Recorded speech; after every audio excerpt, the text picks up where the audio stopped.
It's a pleasure to meet you. You too. One of the things I love about your character is she is not a damsel in distress. Nope. And so when you read the script, what was the first initial reaction you had to this character? That I was so excited to play her in this world. Researched what it would be like for a woman in the 17th century, and bloody horrific. Right. But she's still so determined, and she's a survivor. She's an orphan. She's had to make her own way in life. She is on her own personal mission. She doesn't need help, but she could do with it, and I like that she's kind of flawed in the sense that she thinks she can do it all on her own, and we learn that actually it's okay to ask for help every now and again.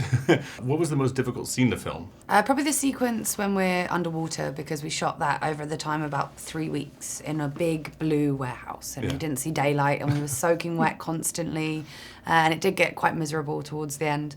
But we kind of kept each other going and tried to make it as exciting as possible. What does your character actually really think about Jack Sparrow? I think she thinks he's an idiot. She has no time for him. She's frustrated that she's having to deal with him at all.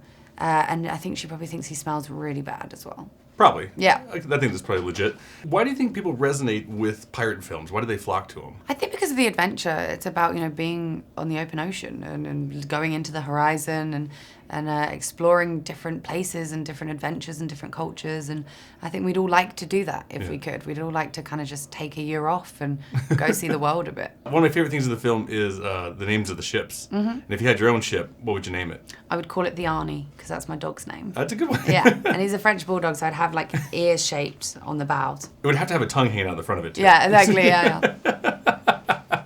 One of my favorite characters is Uncle Jack. Yes. And you can't beat Paul McCartney. Yeah, it was amazing. What is your favorite Paul McCartney song? That's such a good question. My nan is a huge Beatles fan. She's a huge, huge Beatles fan. So I'm going to say her favourite in honour of her. And that's Hard Day's Night. Oh, good one. Yeah. One of the questions I do like to ask people all the time, speaking of music, because I think it tells a lot about a person, is what is your go-to karaoke song? Rolling Stones, Paint It Blacker. Good one. Yeah. I've not heard that one yet. Yeah. That's a really good one.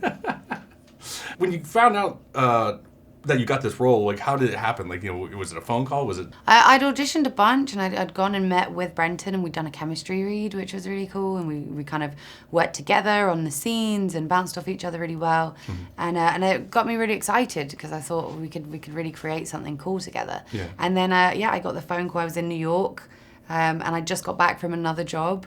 And I was exhausted and tired, and I got the phone call, and I remember dancing around the kitchen. And you're working with people that have long-time careers, and you're fairly early in your career. Are there any genres or directors or actors that you'd like to work with? There's a ton. I want to work with a lot more British people and British females. I think it would be cool. I have a ton of friends that are really talented writers and producers and actors, and I'd love to get them all in a room and create something with them. And I love Danny Boyle. He's one of my favourite directors. I'd really love to work with him. Awesome. Absolute pleasure meeting you. Thank you. Thank you so much.